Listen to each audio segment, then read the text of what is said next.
When a Black classical violinist's priceless family heirloom is stolen on the eve of the most important competition of his career, he must unravel a web of greed, racism, and long buried secrets to reclaim his rightful legacy. The book, The Violin Conspiracy. The author, Brendan Slocum. And you're listening to Lit Society. Let's get lit!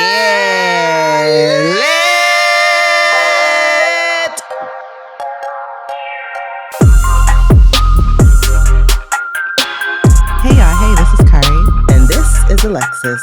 And you're listening to Lit Society, a show about books and drama.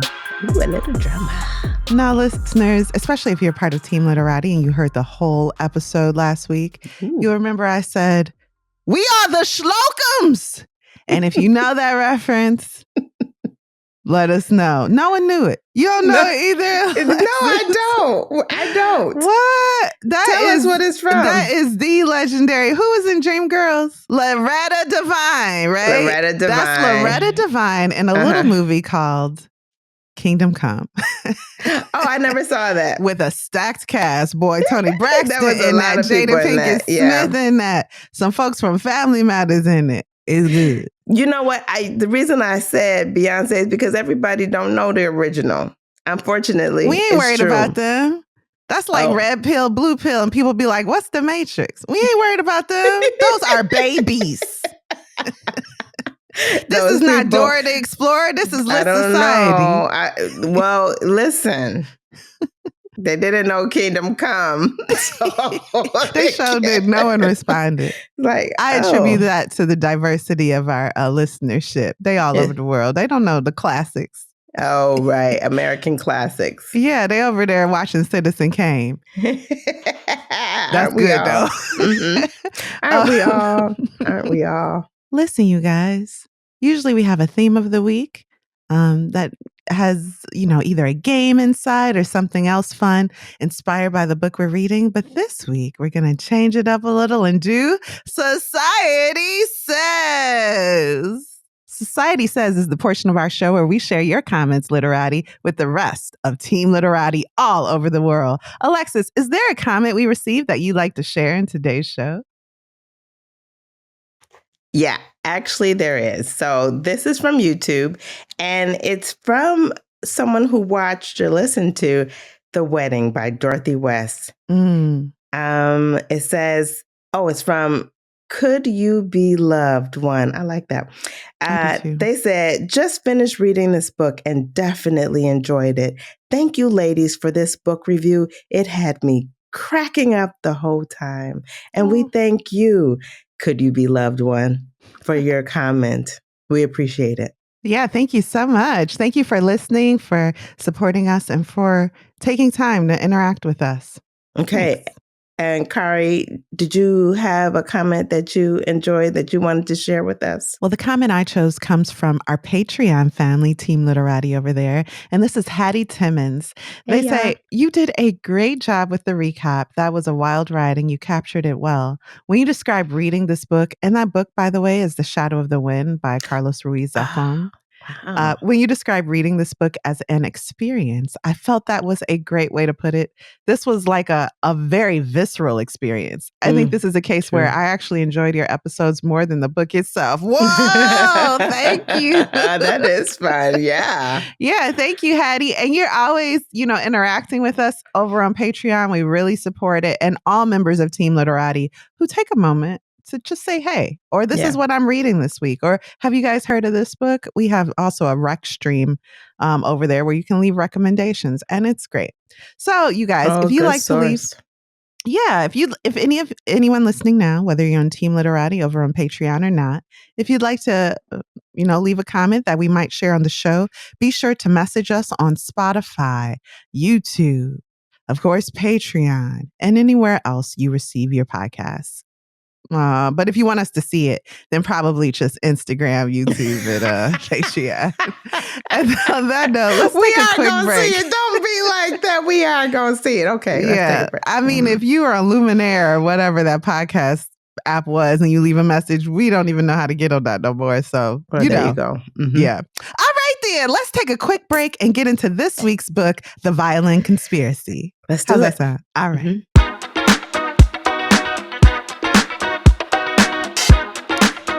And we're back. Alexis, can you tell us anything about our author, Brendan Slocum, and perhaps his inspiration for writing this book? Yeah, I got it all. He was raised in Fayetteville, North Carolina. He holds a degree in music education with concentrations in violin and viola from the University of North Carolina at Greensboro. For more than 20 years, he's been a private and public school music educator and has performed at orchestras throughout Northern Virginia, Maryland, and Washington, D.C. Hobby, he collects comic books, action figures, and he actually has a rock band. Now, I don't know if the rock band is still active. It's called Geppetto's Wood. I looked for information and I really couldn't find anything recent regarding it. The last I saw was from 2023, so I don't know if it's still active. He believes that music is a life-saving force, a gift we should always offer our children. I believe that too. He started playing violin through a public school music program when he was 9. In 2005, Brandon was named Teacher of the Year for Robert E. Lee High School. He has been named to Who's Who of American Teachers and is a Nobel Teacher of the Distinction. Brandon also serves as an educational consultant for the Kennedy Center in Washington, D.C. A little bit more. He maintains a private music studio. He teaches lessons to students on violin, guitar, and the piano. And by the way, he's a vocalist in his band. Oh, I didn't know that. Okay. Yeah. He also has a podcast, How Music Can Save Your Life. So this man is busy. The Violin Conspiracy was published in 2022. His second novel was published in 2023, Symphony of Secrets. And he's got a novel coming out May 13th, 2025, titled The Dark Maestro. The Symphony of Secrets or The Dark Maestro, are either of these continuations of the story we'll get into today? I didn't get that sense. Okay. I didn't get that sense. So for context, here, he said, this is from the Heat Seekers website. Excuse me. It says, fast forward to summer of 2020. During the pandemic, Brandon found himself with the time to focus on writing. Although he had written before, none of his work had ever been published. Add to that the traumatization, heartache, and pain felt across the United States caused by the murder of George Floyd. The aftermath of the racial reckoning brought about a realization that people in the world were becoming more receptive to looking at the realness of racism and discrimination that exists.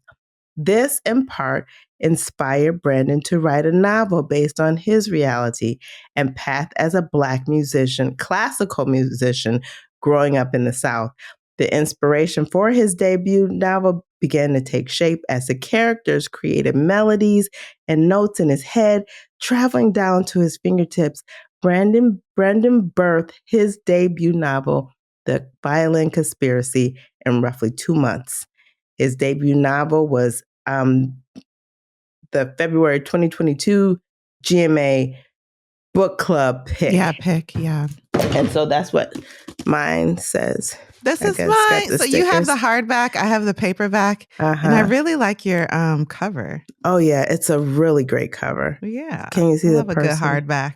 Yeah, very cool. So he began writing about his painful experiences as a Black musician, the racism, the discrimination he constantly endured from teachers, other musicians, and audience members, and we can see that in this book. It's written throughout.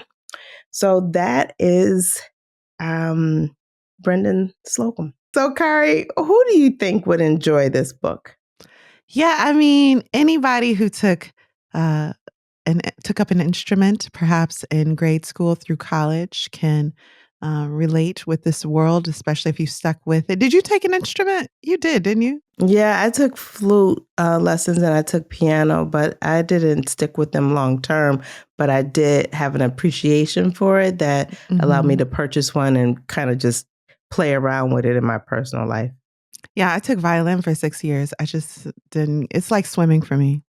I'm not good at it. I don't understand. So 6 years? Yeah, girl. Don't judge. Listen and don't judge. But I really related to the atmosphere, especially as you progress and get more sophisticated with your technique. And that puts you in different rooms, different competitions, and how inherently racist that world can be. But how necessary music is for all cultures. And so it's not an exclusive medium inherently. So I really, anybody who knows a little something about pursuing your passion despite obstacles, man-made obstacles in your way, may relate to this. Also, I would say if you like a coming of age story that's also economically written, it's not 500 pages, it's relatively short. This can be read in a couple days. And if that interests you, then I think you'd be interested in this book. However, if you are a mystery lover, which this book also claims to be, you will not like it. If you're going into it just for the mystery, and we'll talk about that at the end. Alexis, why did you choose this book? So listen, first I came across this book as I was perusing the library shelves, as I like to do. And the book jumped out at me because of its color. And so I decided to give it a read. Again, I don't read them covers and stuff. If you checking what books is about, I just start reading. So I thought it would just be an interesting book to consider on the podcast, given yeah. And I don't know how influential it is, but it was also in some Goodreads top lists of the year. Okay. I remember that. So yeah, this book was really talked about when it first came out. And when was that, by the way? That wasn't that long ago, right? No, 2022. 2022. Okay. Yeah. All right. Without further ado, then, would you like to take a deep dive into the plot of The Violin Conspiracy by Brendan Slocum? Let's do it. Thank you. So our story begins in a New York City hotel room with Ray McMillan and his girlfriend, Nicole. He's showering. She's just received the room service order. Shortly thereafter, they leave the hotel to grab cabs, going to their respective location. She's going to, I think, a Newark airport, and he's going to LaGuardia. He's got his violin case in tow. And he's going back home, which is Charlotte, North Carolina, and she's going to Erie. Is it Erie, Pennsylvania? Is it? Sure. Okay. Now he's back at home. He's ready to put in some practice for the day. He's opens his violin case only to find a white Chuck Taylor, shoe size 10.5, and a note that reads, and Kari, I'd like you to read this for us. Sure. I have it, and I should have sent this to you in advance because I did it in advance. Here you go. What that note says. It's on... Send. Yeah, go ahead. You got it. Send $5 million in Bitcoin from BISQ to wallet 34U69AAVH9872. Transfer on July 15 between noon Eastern Standard Time and 1 p.m. You will receive no further communication. Da-da-da-dum. Dang. Yeah. I got questions when you're ready. Give me the money. Okay. Alexis. And we're not going to talk about it. Yeah, that's what they said. Yeah, that's what they said. Why is there a Chuck Taylor in the case? Explain. Please. Somebody tell me. If you know why there's a Chuck Taylor in this case. Does it measure the weight of the violin? I think not. That's ask us at litsocietypod.com. Why is there a Chuck Taylor in this case? Why that detail? If you read the book and you know, tell us, because we read the book. I read it twice. I don't know. I don't know either. Okay, just asking. Yeah, it's an important question, right? I think so. Because you made a point of telling me about it. Even the shoe size. A 10.5. Yeah. Okay. Listen, as a result of that, this is a $10 million Stradivarius violin gone. $10 million. He called the police. He returned to New York, where the room he was previously staying in with his girlfriend was being dusted, measured for evidence. Local detectives and the FBI were present. Ray replayed that morning over and over again in his mind and then shared what he knew with the FBI. He was practicing the afternoon before. There was dinner. There was drinks, back at the hotel, sleep, shower, breakfast, orange juice, flight. That's it. Ray was trying so hard not to cry. Ray had an idea who'd stolen the violin, though. It was either his family. Can you imagine? Yes. Or, you weren't supposed to say that. Or the Marks family. And he insisted that those in charge take them into consideration. When Nicole, that's the girlfriend, arrived back in New York, she was immediately taken in to be questioned. Once questioned, she goes to Ray and encouraged him to get another violin and continue on with the international Tchaikovsky competition. So this is a competition that's ahead and he needs to go anyway. That's what she's saying. She checked to see if he'd contacted his Aunt Rochelle, Janice, his violin teacher and mentor. Although Ray was down and out about living up to other people's expectations about him, he felt like a failure having lost this violin. Nicole kept him positive. She encouraged him to keep moving forward and moving towards that competition because this was a real opportunity for him. She told him that he was not the violin. Get another violin and play. Ray invited Nicole to come along with him to the competition. He said he needed her. The next day, news spread about the $10 million missing Stradivarius. Ray's face was all over the news. He was warned by head of the FBI Art Crime Unit, Bill Soames, not to do any interviews so as not to compromise the investigation. Ray didn't have a problem with that because he didn't want to explain this embarrassing situation. He was also getting text messages from his family, like, when we getting paid? That's what his mom said. His uncle from said, the insurance money. How you let somebody steal it? And he had that Aunt Rochelle that I mentioned. She asked, are you okay? Call me. Ray and Nicole head over to the music shop because he's going to, replace the violin that was stolen so he can continue to practice and prepare for the competition. This is the music shop that he goes to is also the place where the violin was first appraised. And there he meets Janice, the mentor. And the competition is in a month. Ray feels he's not happy about getting a replacement. One, it's not the Stradivarius. He's been playing the Stradivarius and he feels something about the Stradivarius. So it's uncomfortable for him to go and play. Do we understand yet his attachment to the violin? No, we didn't get there yet. Janice reminded him that the missing violin is not his fault. He was still qualified to play, and Ray remembered that Janice met him playing a music store rental, so it's not the violin. He may be deeply connected to it, but it's not the violin that makes him a great player. And Janice is the instructor from back in the day, his mentor.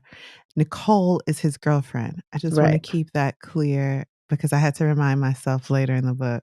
Okay.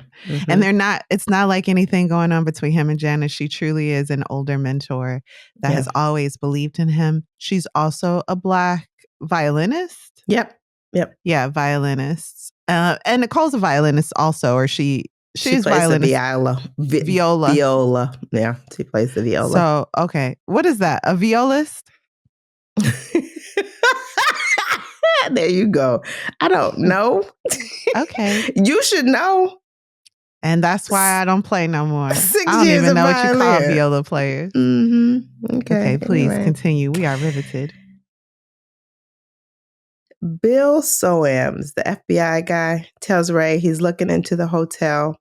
There's a hotel maid that brought up the breakfast, so they're looking into her.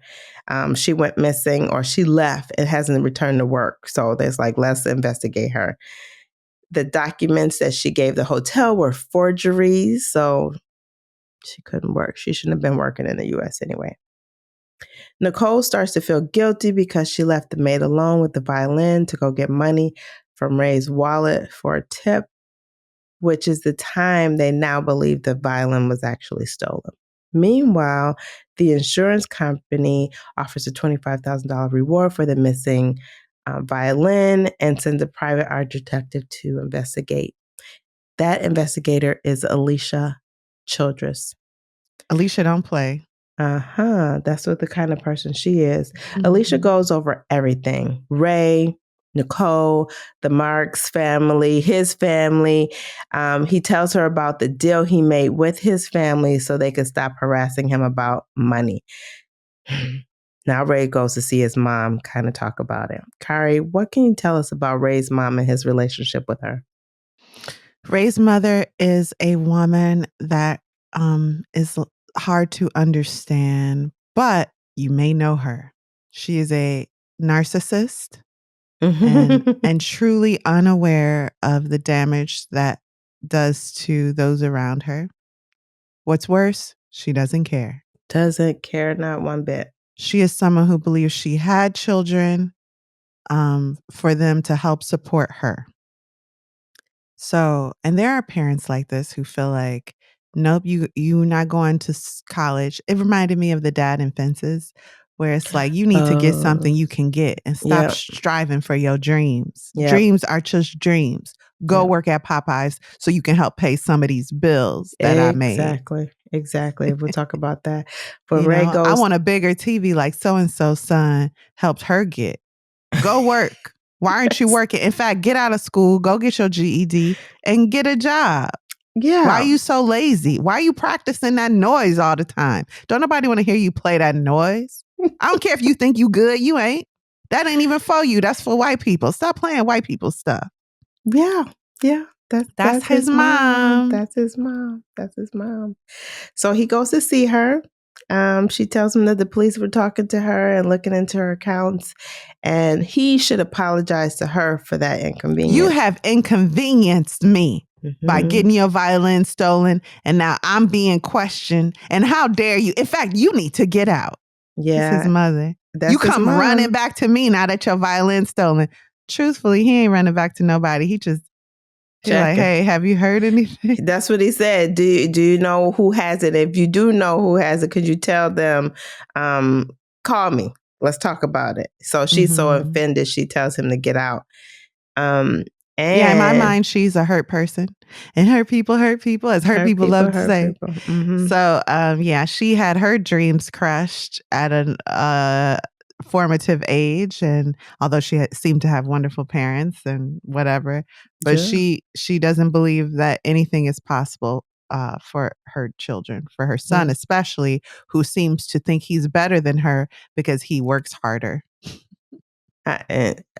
Okay.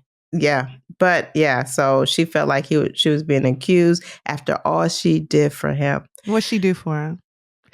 She had him. He didn't have himself. Okay. After he leaves his mom, after he's put out of his mom's house, his uncle calls him and goes off about threatening his mom, which he did not do. You deserve everything that's coming to you. I hope you rot in the ground. Exactly. That's the uncle. That's the uncle. So this is his family. This is his family. And it's not that foreign. A lot of people know family like this, especially when money is involved. People can completely flip 180 and treat you like the scum of the earth. You don't give them some. And if you give them some, they really gonna hate you. Still act the same. Whatever. So his girlfriend, Nicole, suggested they set up a GoFundMe in order to raise that $5 million. That's like the best way to go and try to get that money back so he can pay the ransom notice. So let's go back 6 years and talk about Ray's family. Ray is the eldest of three siblings, and Kari mentioned a bit of this. He's the eldest of three siblings. He was in high school, and his mother wanted him to finish school early so he can get a job and help her with the bills. She started telling him about some kid named Ricky who got his GED and started working at the hospital. So now it's the fall season. So she's like, when you go back to school, you're going to start paying some bills. He's like, but you said after I graduate. She said, nah, Ricky and I changed my mind. I need a new TV. I need a new TV. He's like, oh, this about a TV? I can't finish school because you want a TV? Is that what you're saying? She's not even cartoonish in the way she doesn't support him. This happens. This is like, this happens. Yeah. So Ray doesn't want to get his GED. He doesn't want to finish school early because he needs to be in school so he can audition for the regional orchestra, participate in the regional orchestra audition, which is only open to top level students who are selected. And this will give him an opportunity to play, at a high level. Yeah. So he's not really getting the support he needs at school because he is the only student in his orchestra class that has a rental violin. All the other students have gotten, the outside tutoring, the outside lessons. So all the tools they need to succeed. And he first has to just borrow the violin from school. And then, like you said, find a way to get the money to rent a violin. Yep. And it's not conducive to him becoming the best violin player he can be. But he's really good and he puts the effort in practicing. Yeah. So what he doesn't have in entitled, well, not entitlement, but what he doesn't have in the support he deserves and opportunity. Mm-hmm. He makes up for by just working 5 times as hard as everyone else. Yeah. And like we said, he doesn't have that support at home. And his mom is like, stop playing that noise. Yeah, being loud. So one of his orchestra friends, Aiden, offers Ray an opportunity to play at a wedding since another student backed out. Okay. This gig is going to pay $200. That's huge. For a couple hours, he's playing a $200 and getting $200 gig. He's doing construction work, and that construction work ends in November. His mom is like, you better hurry up and get another job because you need to pay. Yeah. So he's hyped. He accepts. He goes home to tell his mom about the gig, and she practically cuts him out because he's talking to her while she's on the phone, and she is so irritated. He asks her for a ride to the gig, and she's like, ride your bike. I ain't your chauffeur. He's like, but Mom, this is like $200 a week. She says, so what? The other guy is making $300 a week. He's like, but I only got to spend. Nothing he does satisfies her. Nothing. He's like, I only got to spend a couple hours at Mickey. He got to work all week. So his friend picks him up for the gig, drops him off. He goes to the door, his friend parks the car. Ray goes to the door. The homeowner, I think it's the homeowner, but it could be just a guy named Uncle Roger that's related to the family. No, it's the homeowner because it's the father of the bride. Okay. Yeah, father of the bride. And because he's Black, he's told he doesn't belong there. The other kids are let in. The other kids are let in. Yeah, all of that. And eventually he is able to play. The Aiden guy that invited him brings him over. Lets him in. He plays beautifully, masterfully. He's confident. He's so excited about how well he played.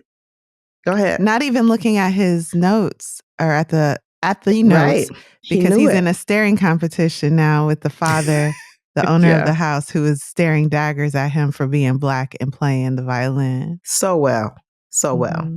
Yeah. So, like I said, they do a bang up job, but after the wedding, the homeowner is like, you guys are great. Come on, enjoy some food. And they're excited, and he pays them. And as Ray follows the guys, he puts his hand out, stops them, and tells, you better not ever come back here again. You ruined this performance for my family.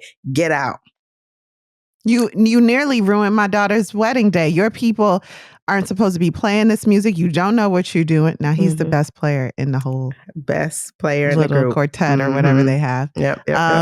Yeah, and kicks him out. And this also is not cartoonish. It's not. It happens. Yep. Mm-hmm. It happens. So despite that experience, he continues to be invited. In fact, he doesn't even tell his friend Aiden that it happened. he just kind of sucks it down and keeps He continues moving. to be invited to play at their other gigs because he's so good. They love playing with him. Mm-hmm. They love playing with him. And so he's making money. So he's getting more gigs. He's, he's contributed to the household the way his mom wants. Still, she's not satisfied. Like I said, this is fall, winter break, fall. So there's Thanksgiving break. So during the Thanksgiving break, Ray, his mom and his siblings, they visit the grandmother's house. Ray's grandmother is like his favorite family member. She listens to him. She loves to hear Ray play the fiddle, unlike his other family members. In fact, she encourages him to play to the annoyance of the other family members. And she does this because it reminds her of when her grandfather played. When she was a little girl, when her grandfather was younger, he was enslaved, and he played for the master, the slave plantation owners. And that is how he got good at it. And when he was playing freed, for his life. When he was freed, yeah, he played for her, and she loved that. And so to hear Ray play just kind of really touches her heart, and it's so weird that the kids don't appreciate it, but they don't. They absolutely do not appreciate hearing Ray play. They just don't appreciate each other. They're just a selfish family. And they sitting around grandma, they might have love for her, but their chief motivation is what can they get out of any situation. Yeah. So they looking after their mother like, when she died, we splitting everything in this house. Yeah. And stuff like that. But grandma, like you said, is just so supportive of her grandbaby, of Ray. And her grandfather was, playing for his life for a man that he kind of looked like the master. So he's probably the master's child. And so Ray tells his grandmother how he was treated at his first gig. She tells him she experienced similar treatment, but you need to remember to stand up, respect yourself, and be respectful to others, and that is how you win. She then tells Ray that her grandfather's fiddle is in the attic and suggests that he go look for it. He doesn't find it. His mother and aunt believe that the violin is long gone, and his grandmother insists that it's still there. What Ray does find after hours of searching is an envelope with Pop's name. That's his great-great-grandfather, Leon Marks. Okay. When the family returns to grandmother's for the Christmas break, grandmother gifts Ray the violin that belonged to his grandfather that he had been looking for. I would like to have known how this came about. Did she? I already know what happened. She told him to go look in the attic. He ended up cleaning the attic looking for it. And she said, let me go get in my underwear closet and get it for him. The baby's so nice. I knew where it was, but the little work is good for him. It's good for him. Exactly, because he spent hours looking for that. It wasn't there.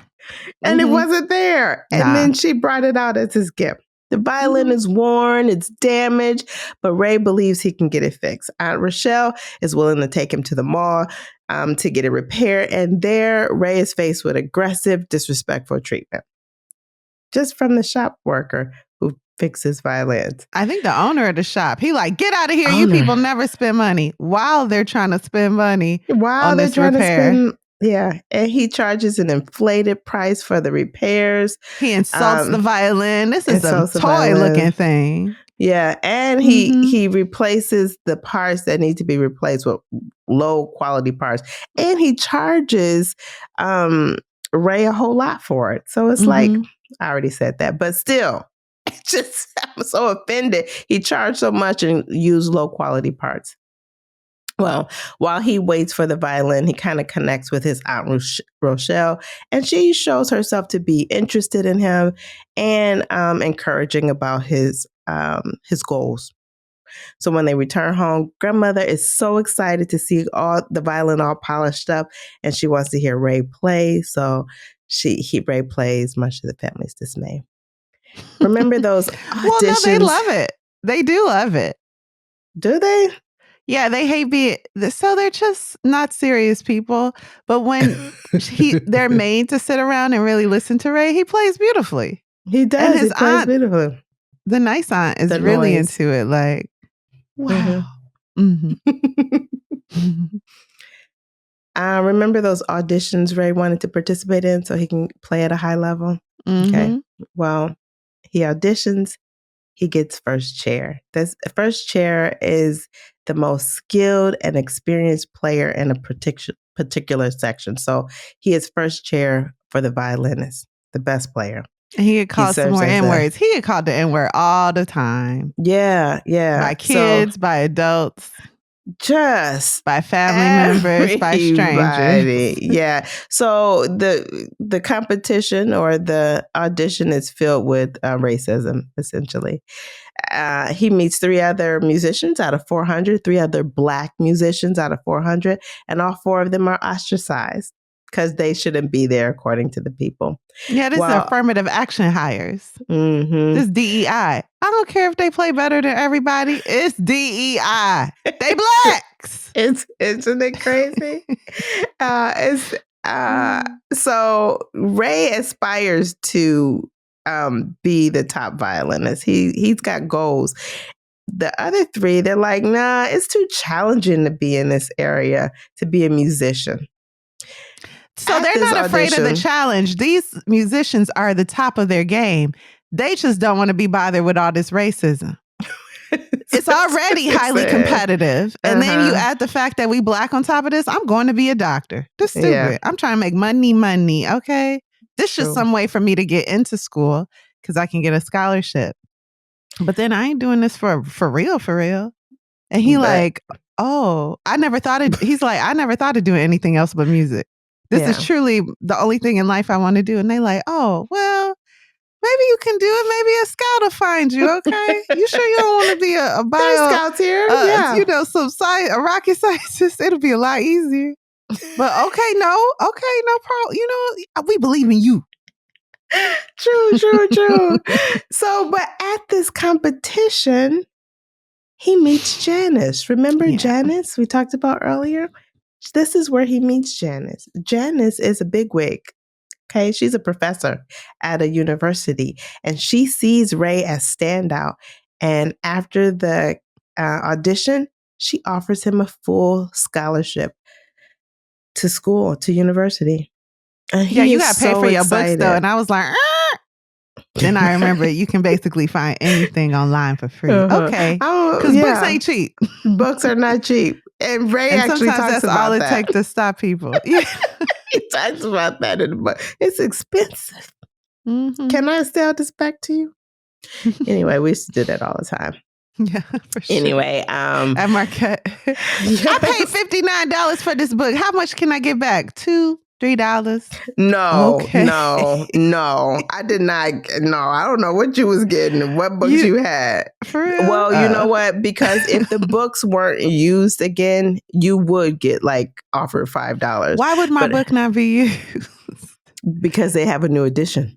And they're no longer using that edition. If they're no longer being used in the classroom. Oh my goodness. What a scam that was. It is a scam. Kids, be glad you ain't got to deal with the book economy, the textbook economy. It was a scam on top of a scam. It was. To be in a class where they had a new edition coming out in the book and the professor still asked you to buy the book that was disgusting behavior. And they would change one word. It'd be like from workers to slaves. So you corrected your error, and now I gotta pay. I've got to pay. That don't even make sense. Full price for it. Full price. But for real, side tangential, university is a Russian doll of scams. They trying to get these kids every which way. And back in me and Alexis' day, they would have credit card companies stand on the street and be like, ponytail. Hey, girl, you looking great. Come apply for this credit card. I know you broke. They can't do that no more. But yeah, it's now back in our day. Back in the day when I was young, I'm not a kid anymore. But still okay. Anyway. Okay, listen. Ray was so excited to tell his mom about this opportunity. So he runs home to tell her. She thinks he's asking her for money. So she's like, nah, No. In fact, go on and get a job because you need to stay home and pay some bills and contribute immediately. I ain't paying for you to go to school. No, it's a scholarship. I already said I'm not paying for it, Ray, if that's your name. No, Mom. No, you can't do it. No, don't do it. It's like she's afraid of him being successful, being great. Yeah, because she's not successful. Mm-hmm. Yeah. Mm-hmm. So Ray leaves. Actually, Mom slaps him and he leaves, right? And he goes to his grandmother's talking back a little bit. He's like, no, I'm going to school. She said, what did you just say? Did I catch you wishing and wanting? Slap. And then she get on the phone. Yeah, girl, I slapped the mess out of him. Not wishing and wanted. I said, wow. Darn it. So he goes to his grandmother. His grandmother is his nurturer. So she kind of she tells him how proud she is of him. And he goes forward with his life, right? So let's move forward a bit about 14 months before the violin was stolen. Ray is at university, and Janice has tutored him privately, really supporting him through school. Another instructor suggests he consider entering an international Tchaikovsky competition, which is in about 2 years, and Janice agrees to help him prepare for it.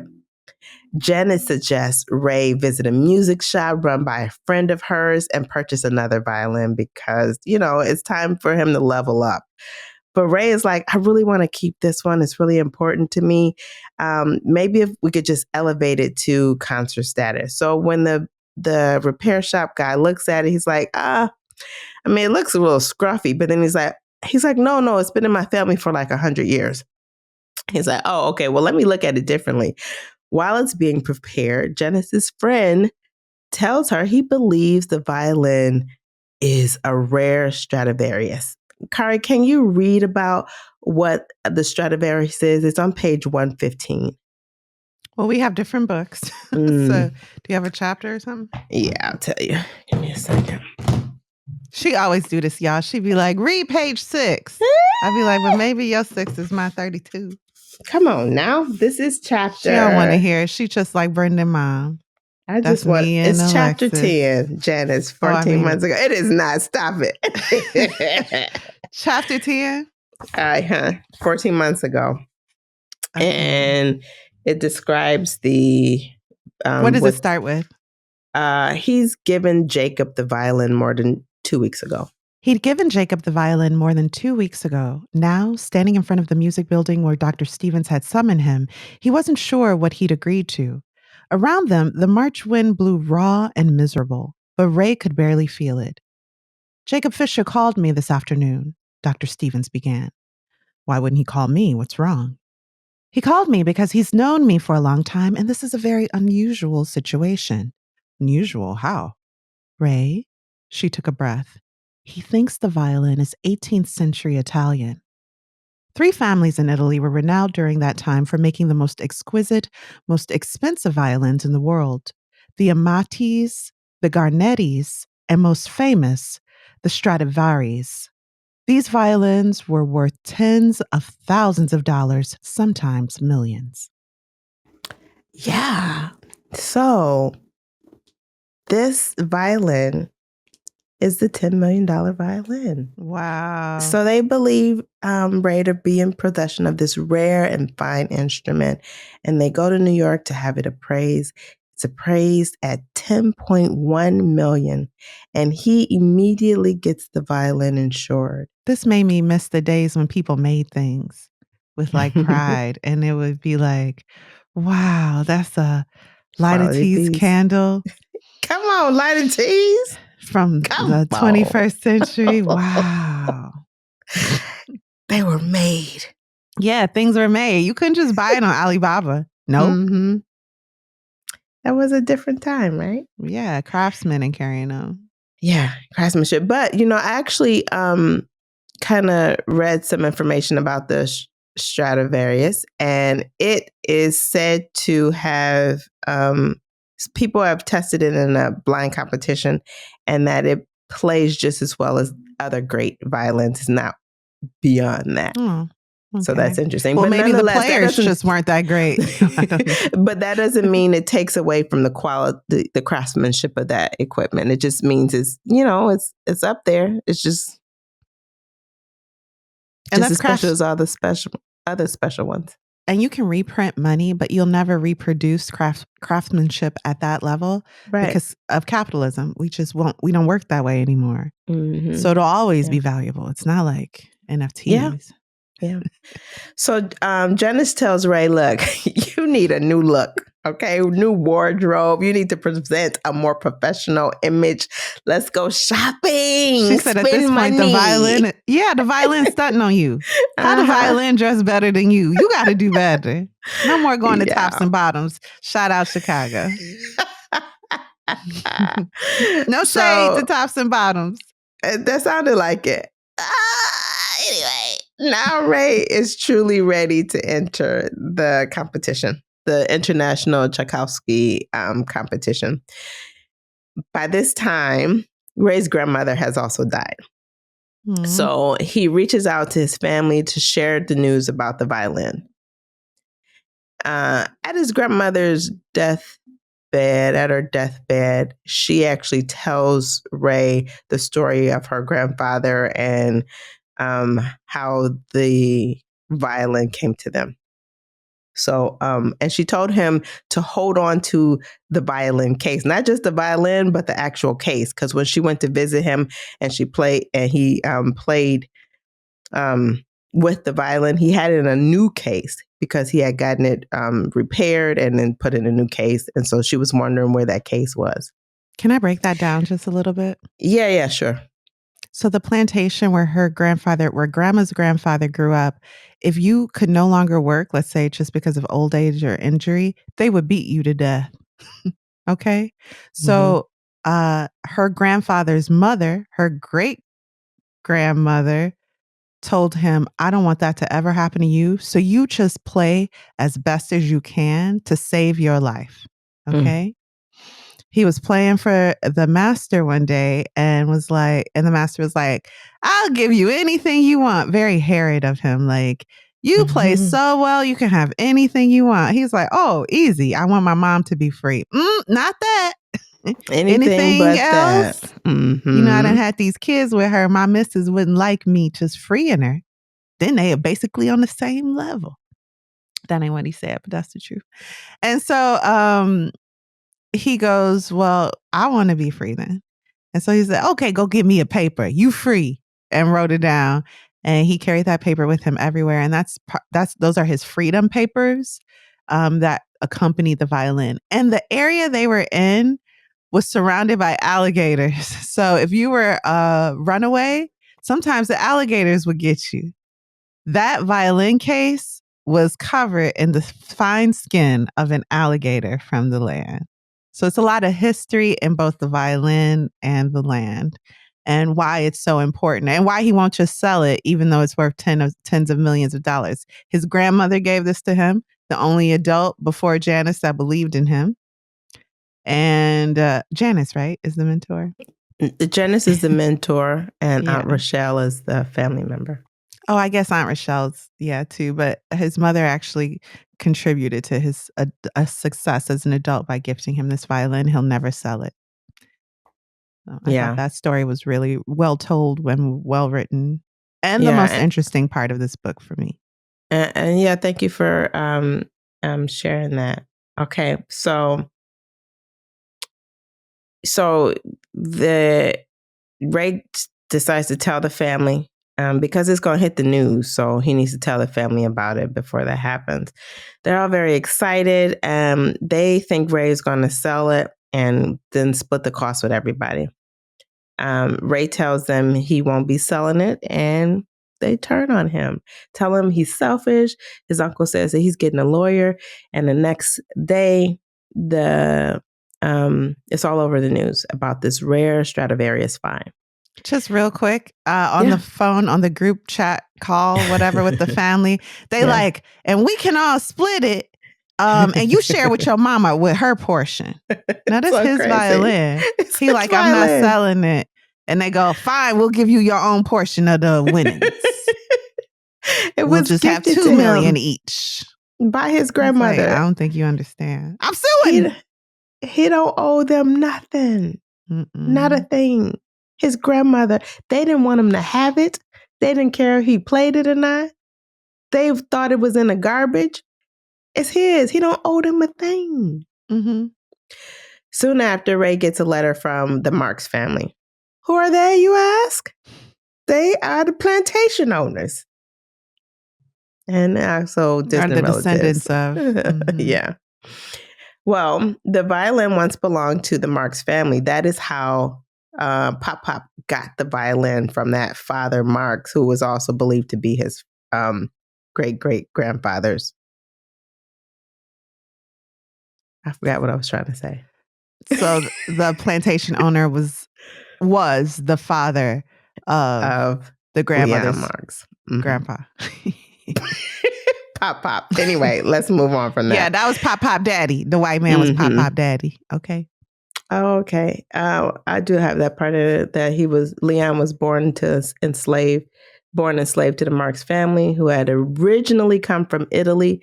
He learned how to play the fiddle for his enslavers' parties and for the other enslaved people. Leon had a good relationship with his enslaver, and Ray wondered if he was secretly Leon's father.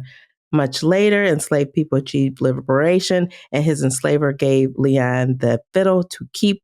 The case was made from the skin of an alligator living in a nearby marsh.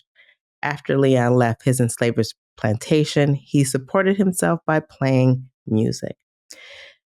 The letter thanks Ray for finding their family's lost heirloom and encourages him to return it promptly. I think Ray receives a couple of letters from them, and they eventually get a lawyer. Because he's ignoring them letters. They sound ridiculous. Meanwhile, Janice is connecting Ray with some really great opportunities. He's going to great places and playing. He's getting out there. He's like just being great at what he does. He is really improving as he goes along. But he's not always treated the best. He's facing obstacles, racism, and his family keeps asking for money. And whenever they get a chance, they even have other people asking him for money. And now they've decided to sue him for the violin. So about 6 months before the violin is nabbed, Ray meets Nicole. She plays the viola and is part of the Erie Philharmonica. She has aspirations to be great as well, and they hit it off right away. Her experiences mirrored his own. She could understand him. This is what he felt like. And she was a performer like him. And so she quickly becomes part of his support system. Sometime after he meets her, and the violin is announced as $10 million, Ray has an interview with Anderson Cooper before he performs at the Great Chicago Symphony Orchestra, world-renowned. Symphony Orchestra? Oh, I thought it was a Philharmonic. Okay. No, Symphony Orchestra. The interview also includes interviews with his estranged family and the Marxes, whom both are suing him. Ray tells lawyers to get as much Ray's lawyers tell him to get as much information he can about the violin. So he enlists his family. He tells them he will give them $10,000 each for 10 years and add them as beneficiary to the violin's insurance.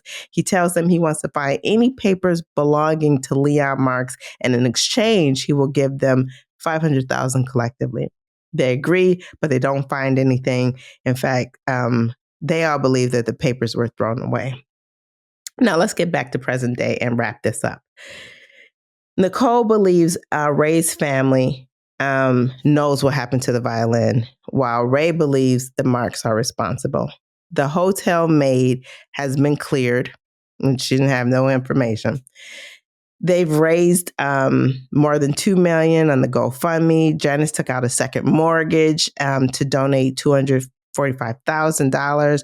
Ray is soliciting big time to classical music fans, and he recognizes that he needs to connect worldwide viewers of the Tchaikovsky competition if he really wants to reach that $5 million goal. So he goes off to Moscow for the competition with renewed vigor, okay? The Tchaikovsky competition is in 10 days. There's 4 rounds, and American musicians are rarely chosen. Only one has even won the competition, but no American violinist has ever won. Ray learns his biggest rival is a man from Serbia named Mikhail, and they are competition frontrunners. Ray wonders if Mikhail's family could have arranged the theft of the violin to give him an edge in the competition. So Alicia, if you remember her, the investigator, she finds out that there is a violin being sold on the black market. And so she goes to Serbia to try to buy it. Turns out that it's not the violin. Actually, Ray ends up meeting her in Serbia and is able to confirm that the violin that was on the black market. So she continues to look for black market violins, searching for that, and they don't find it. He comes back, does the competition, and he becomes a finalist. Ray uses the media attention to crowdfund. He gets like $4.6 million in the GoFundMe. All right. So I mentioned that Ray went to Serbia with Alicia to kind of check on his violin, and in fact, Nicole wanted to go with him, but he was like, "No, I need you here. Stay here." And run interference for me. I was like, tell him I got the stomach flu. Anyway, he goes, he comes back. He places second in the competition. So he is moving along. So let's wrap it up. When grandmother gave Ray the violin, it was in the original case and Ray kept that original case under his bed. In that violin case were papers that belonged to Leon Marks, Pop Pop. And it included a letter from Pop Pop. I think it was given to Pop Pop, or was it from Pop Pop? I don't know. I failed to mention it. So the competition is over, and Ray gets second place, which is fabulous because it's huge. I mean, no American has even placed. So, and he's one placed. Chair. He's one cough away from being the violinist. Yeah. So that's great. Yeah, that is so fantastic. Okay. I mentioned that that violin case, the original case that the Stradivarius was in, was under Ray's bed. In that violin case, the violin case was sent to Janice's friend to just kind of investigate to see if they can find anything. Well, he looks along the lining and he finds a letter saying that the violin was given to Pop Pop, which leads the Marks to drop their lawsuit, but they still don't have the Stradivarius. So that's good news. And the fact that he wins the competition or places second in the competition is great news. So they can kind of relax a little bit. To conclude, as Ray and Nicole are kind of walking hand in hand, she kind of mentions that they should get a personal assistant and one who can care for, all their little needs, things personal assistants do. And one of the things she wants him to do is take care of oil changes for her car because she's like 1,000 miles behind.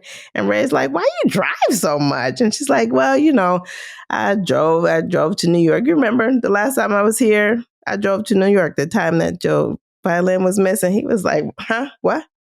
Oh, okay." But he don't say nothing to her. Because originally, she said she flew out of Newark.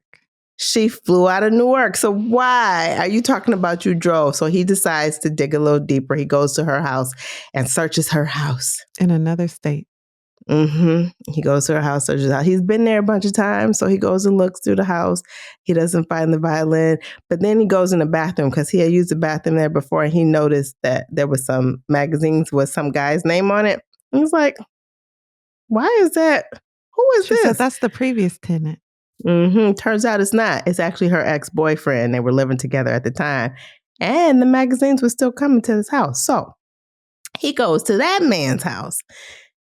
He's just all in people's house. He's breaking and entering. Through the window. Yeah, I mean, it's a lot going on, all illegal. And I don't know how this case stood up in court. But nonetheless, it happened.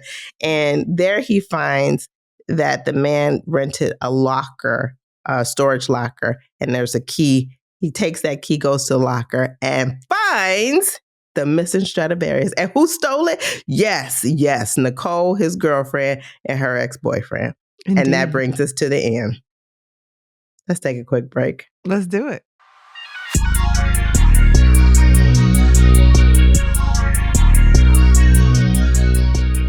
And Kari, we're back. We're back. That was the book, the end. So tell me what your final thoughts are and whether or not you would recommend this book. Off the bat, I enjoyed reading this. It took me a while to get into it. So you put it on the schedule. This was now my fourth time trying to read it because I just couldn't get involved in the story after reading the first few chapters. But having it be on our schedule and I had to read it for our show, I'm glad I did. I would definitely recommend it. If I have to give it out of 5 stars, I'd say this is a 3.5. And I'm ranking it higher than I would for another book. And I'll tell you why. This book has problems. You make a good point. Let's just start at the end. This book has a false ending where he finds the letter from his pop or from his grandmother's grandfather. And so that kind of solves everything. It solves nothing. It solves nothing. That letter has to be authenticated. Then it has to be accepted as evidence that this violin now belongs to his family. None of that is touched. It's kind of like, we found this letter so we can breathe a sigh of relief, to the point where I thought I missed something. I was like, did they find a violin? No, they did not. They just don't. He doesn't have to deal with these 2 lawsuits, one from the Marks family and one from his family. He's now negotiated with his family to pay them money that I can't believe he makes at this time, but somehow he's going to pay them off on an ongoing basis. Him. His family? Yeah, he's paying off his family. Yeah. And then the Marks family are just going to go away. These people know where he lived. They bold. They're weird. But we don't have to worry about them anymore because he found this letter. Well, they do mention that the letter has to be authenticated. They mentioned it and moved on. That the family could come back because the way they function. I could say that Nicole's dubious motives are why she feels like, what a relief. Now the insurance money you get will go directly to me. She can be thinking that. But why he's so relieved, I don't know. So that's an issue for me. Number 2, you touched on it, but how could this case hold up in court? You have broken into these people's homes. You could have planted that evidence. The only thing I now have to prove is that they were the ones who collected the violin and stored it, I guess. But how do I know you didn't put them up to it again for the insurance money? I think a good lawyer could actually fight for them.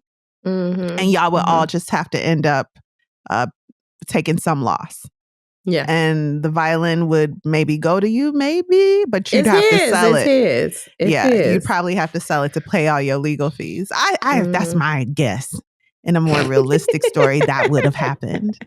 And then the mystery overall is very weak. This is one of those mystery books that brings up all the evidence you could have considered as the reader in the final chapter. So it's cheating because it's now talking about a house we didn't know with a boyfriend we've never heard of, and now a storage facility. We have no emotional attachment to this conclusion because we don't know any factors in this bow that that he's tying on the story. The mystery part of this book is the weakest I've seen since Agatha Christie's Murder on the Orient Express, which people love that book. Yes, I love that book. Poirot be like, but 20 years ago, a child was murdered. And you'd be like, okay, but that wasn't in the story. Stick to the story. So But I they say that to did weave say, in the boyfriend early in. They weaved him in with the magazines. They had early placement with him. That was a clue that he would be brought up later. I think we need to define weave in that case, because a mention is not weaving in. Weaving in means it's an integral part of the story. That's fine. Okay, We can disagree. He wasn't part of the story, girl. He was introduced. No, the shoe, I don't understand. He was mentioned the shoe. in passing. The shoe makes no sense. It's not his shoe. It's just a shoe she went and got it from Walmart. Why? Why you put a shoe in there? Was it to balance out the weight? But I don't believe that was. It couldn't possibly weigh the same as the violin. I can imagine. Well, you probably need to explain that a little more to me, Brendan. But that's okay, because I don't care. The mystery part of this book, as I said, to me was the weakest part. What really saves this book for me and is the most interesting part is this man's progress towards success despite all the factors against him. I know it's very popular to have a mystery. You need a thriller if you want stay-at-home moms to read your book. No offense to stay-at-home. Hey, how about childless cat ladies to read your book? But every book don't gotta be a mystery, and you can't shoehorn a mystery factor into a book where it doesn't belong. It's just out of place to the point where I didn't even know where the book ended. When he was looking for the violin, I was like, oh, yeah, that's... Now, the story, what I would have liked to see is this being a story about children that are smarter in some ways than their parents, and the insecurity that produces in parents. There are so many different types of intelligence, and sometimes kids are just smarter in some things than their parents, and that creates problems sometimes. Okay. And then he has crabs in a barrel with his family. Let's develop that a little more. And then he has white supremacy to fight all as a teenager. And this is very real. These are factors that a lot of kids are really up against, and it's not fair. But despite it not being fair, you can keep your dignity. You're not acting dignified for the people that are hating you. They're sick, as Grandma says. You can't worry about sick people like that. You just have to keep your dignity. And I love that message. I think we need to develop it a little more. How did that play up with the grandfather who had to play for his life? How did he remain dignified? He wasn't playing just for the pleasure of master. His dignity, his being good at something and being focused in it, and yes, being passionate about it, saved his life. Let's mirror that with what Brandon is going through, because make no mistake, Brandon is playing the violin also to save his life. That man, that boy, could be forced to work at Popeyes and give all his money to his mother for the rest of his life. That's what she wants for him. He is going to have to go against factors that are authorities in his life. He's going to have to go against that parental guidance to move toward masculinity and manhood. Let's talk about it. Let's develop that in the story. I'm very interested. I knew from the jump this girl wasn't no good, his girlfriend. So that was low-hanging fruit. That's weird. Yeah, it was. And I think if you remove all mystery aspects, I think he should lose the violin, and that should mirror how he's losing himself in a specific situation. Maybe because he hires this tutor that's like, you dumb monkey, blah, blah, blah. And he's like, well, let me just get what I can get out of you, and then I'll fire you. But you're going to teach me stagemanship and presence. Maybe, and I don't know, because I ain't never finished a book. And kudos to you, Brendan. But or Mr. Slocum, whatever you prefer. But maybe as he is losing himself, trying to be accepted by his peers and superiors, he could actually physically lose the violin. And in order to find it again, to remind himself why he plays, why he's trying to have success, it comes along that conclusion comes from him. Him finding the violin is mirrored with that. You know what I mean? Like as he remembers why, he eventually finds the violin and is now more determined to pay it forward. The opportunities he's given, he's going to help others in a way that doesn't lessen his own success. He's going to mentor children from underprivileged areas and who lack opportunity, not as charity cases, but because they're hard workers and have potential, just like him. And I would love that. How would he lose it? Like He would just misplace it, kind of.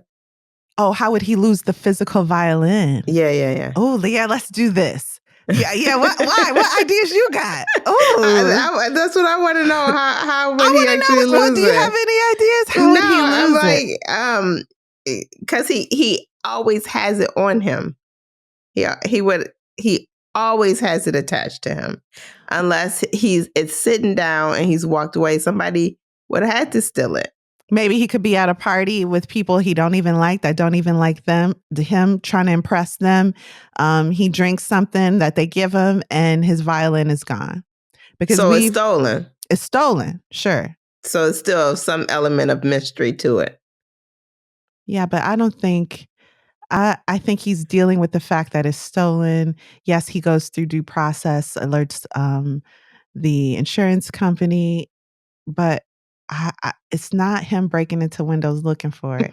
I think it's him just accepting this loss while realizing what's really important. And the longer he goes without the violin, he realizes why it was important to him. It wasn't just because it was a violin and it was expensive and well made.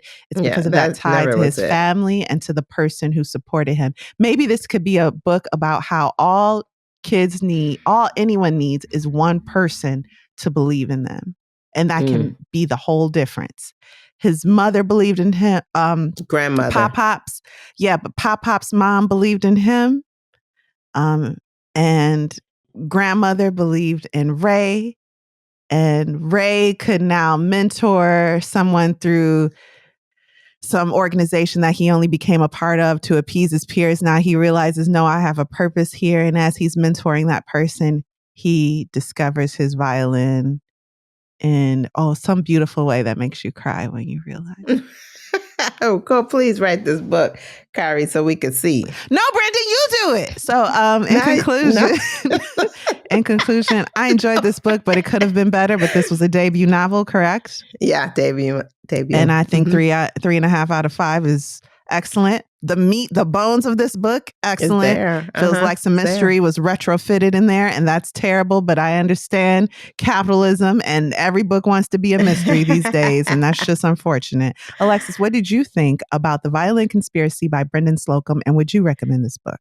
So yeah, I would recommend it. Well, not to everybody. It's got a lot of cuss words.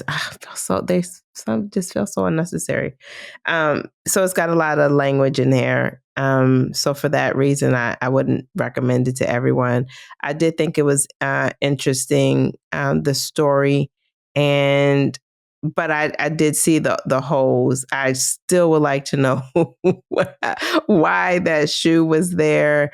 I didn't get that. And it did feel like that was it. I was like, they really relaxed. And the violin is still not back yet. I don't understand why. But they really were. He's like, shoosh. Not shoosh. He sure did. I think it's written in there. SHOOOSH. Shoosh. Shoosh. And you like, wait, did I miss something? Yeah, and exactly. You literally ask yourself that. Did I miss something? Did they get the violin? I literally went back and read the pages. Did they do that part already? But then you have this whole filled in section towards the end that tells you exactly what happened. And I think the actual story behind her plan and everything, I think that is well done. I actually think it is well done. And Nicole's do feel like, plan?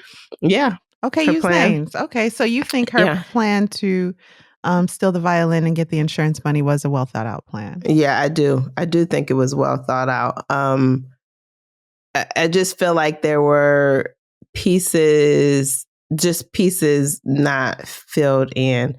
Like I said, I think they reference the boyfriend early on. So there is a snippet that name will come back up again. That is there. So I appreciate that. I actually like the way her scheme was set up. We just don't see it until the end. But then I also like her Agatha Christie books. So there's that. when all the stuff is thrown at you at the end. I'd be like, yeah. Who'd have thunk it? No one would have thunk it. What about that? There's also a problem where if you want us to root for this protagonist down through this epilogue that doesn't need to be in the book, it's just like, he did well. He dated a supermodel. He helps kids. That's a weird epilogue. I don't like it. Oh, that is weird. Yeah. And if you want us to root for him, he can't be bitter about the one that wronged him. He can't tell the judge, throw the book at her, which he does in this book. We're like, oh, you're really hurt, as you should be. But then we also kind of have to feel you are going to be a good person still after this. And I think there's just some math involved where he was wronged. And so he wants the judge to throw the book at the woman who wronged him. And that's fine. That happens. It's just done in a very bitter, messy, bitter way. Like he wrote the judge, like, you need a character witness. Her character is trash. Throw the book at her. I don't know. I was like, I don't know if I'm rooting for you going forward. I understand. But and she was also writing letters to him. Like, I really loved you. It was real. That kind of thing. She was a scam artist. She's just like his mom. Raised you attracted people. Yeah. Mm-hmm. Yeah. Mm-hmm. Anyway, that's it. So, Alexis, what are we reading next week? We are reading Careless People by Sarah Wynne Williams. This is a very much talked about book, and I owe you guys a reading schedule. We try to publish the reading schedule at least a month or two ahead of time to give you a chance to read the book, and Alexis has done her part. I think she got books through next year on the schedule. But you haven't received a reading schedule yet because Kari hasn't done her part. And I just came up with Careless People. I've been wanting to read it for a while. Okay. But I just put it on our internal schedule this morning. So you will get your reading schedule, Team Literati, soon. And again, Careless People, the most talked about book of today, is a Patreon exclusive. Oh, okay. Mm-hmm. All right. Yeah, that's about murder and Facebook. So if you like The Social Network, I do. This is a memoir from someone who used to work for Facebook, and she's facing a lot of litigation, of course, to the point where now if you look for The Careless People, it might say buy Penguin House books. Oh, and not instead her. of the author. Oh, yeah, they're trying to protect her because they know this book is going to get a lot of publicity. This is nonfiction. Mm-hmm. Okay. And thank you guys for listening to another episode of Lit Society. Lit Society is brought to you by Alexis Honoria and Kari Herrera. Support the cause by leaving a review for our show on Apple Podcasts, Spotify, Patreon. Make sure you sign up for Patreon. Membership can be free. It can be $3.99. We also have a $15 membership if you want merch, and we know you do. Yeah. So there are a lot of options, no matter how little you want to pay, to sign up for Team Literati over on patreon.com so you can get all episodes in full. If you enjoy what you just heard, be sure to tell a friend about Lit Society. Visit litsocietypod.com to sign up for our newsletter. And until next time, readers, read something.